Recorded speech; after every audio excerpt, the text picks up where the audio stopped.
For today's review, we're going to be reviewing set 76923 Lamborghini Lambo V12 Vision Gran Turismo, containing 230 pieces, retailing for $27 and released in 2024. Now, this set is still available on lego.com and select retail locations, but just taking a look at the prices on Bricklink. Anyways, if you want to purchase this set new, the average price is going to be $25, and if you want to purchase it used, the average price is going to be $0 because there's no used sets available on Bricklink at the moment. So here we have our only minifigure, which is the driver for the V12 Vision Gran Turismo, and I'm a big fan of the jumpsuit she has. Flipping the minifigure around, we can see that she does have an alternate face, and she also has some back torso printing as well. So here we have the V12 Vision Gran Turismo. Now, the biggest difference between this car and some of the other speed champions in the line is the base.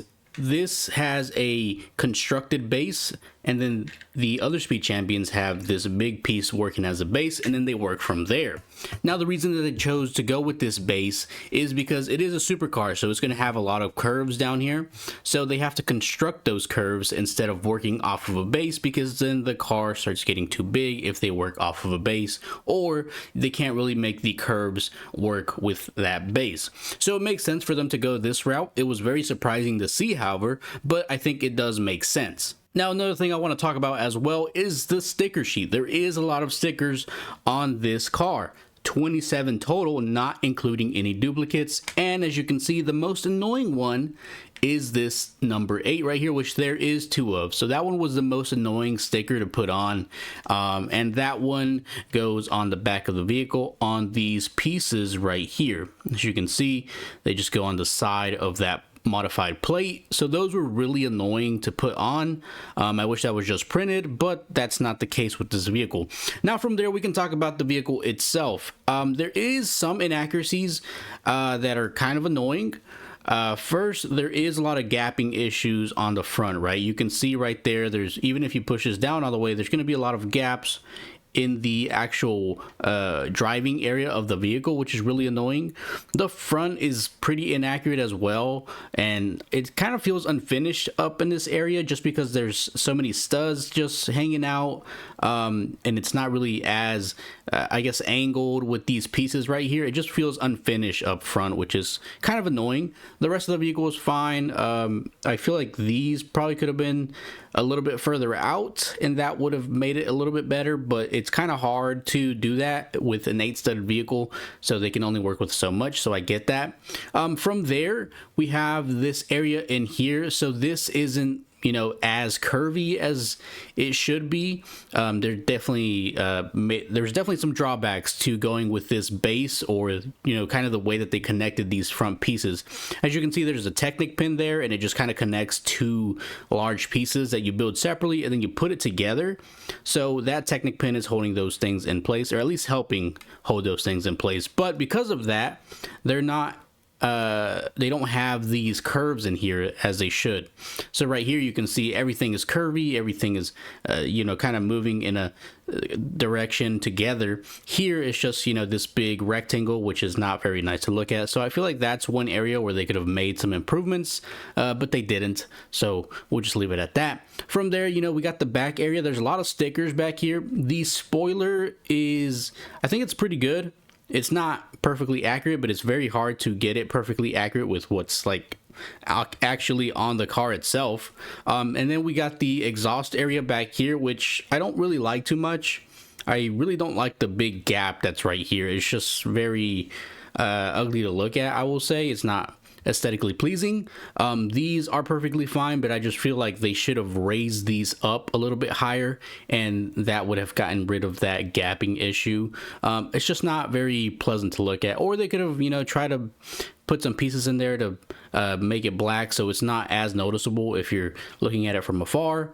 But there is this huge gap. You can see I can even fit the tip of my finger in there, and it's, you know, it's pretty big. So it's not something that's nice to look at. Other than that, though, the car itself is fine. Going with the brick built base makes sense because, you know, it is a supercar, so you have to get these curves and stuff in here. Not a big fan of how many stickers there is in the set. Very few things are printed. These pieces right here are printed, so there's 2 of those right there. And then the windscreen is printed, so that's a good thing. I always prefer for them to print print that stuff. And then this symbol up here is printed, and then these are printed as well. So there is a couple of printed pieces, and these are printed as well here on the sides. And then of course the hubcaps or the wheels are printed as well. So there's a couple of prints in here, but there is definitely a lot of stickers. So that's one of the negative things about this, but these stickers do help make the car look a lot better. But again, there is a lot of stuff that they could have definitely improved on for this vehicle, especially up here in the front. I just feel like the front feels very unfinished. There's too many studs. I feel like they could have done a way better job of trying to angle stuff so that there's not as many, gaps in this area right here. So that is something that they could have definitely improved on. And I feel like they just, it's probably more of a piece thing, or the constraints that they have with building stuff like this, but they could have definitely improved that a little bit more, in my opinion. So this vehicle does have an interior, and the way that you gain access to it is you just lift up the windscreen, so it's fairly easy to get access to the interior. And then you can also move this up like so you can put your minifigure in there. And one thing that you can notice is there is a gap on the bottom there, so that's kind of weird that, that's kind of the way that they decided to do that. But there is a gap there, and you can put a minifigure in here. Of course, the hair is a little bit harder to get a minifigure with hair in there. It's not always going to fit perfectly, but they do give you the option of the helmet, so you can switch your minifigure to the helmet. You can just slide them in there. You can see they just kind of sit in there. They don't actually stick to anything stud related. And then you just close this back up, and then boom, you have your driver in there. Of course, there's nothing going on in there. You don't even get any prints for the actual steering wheel or anything like that.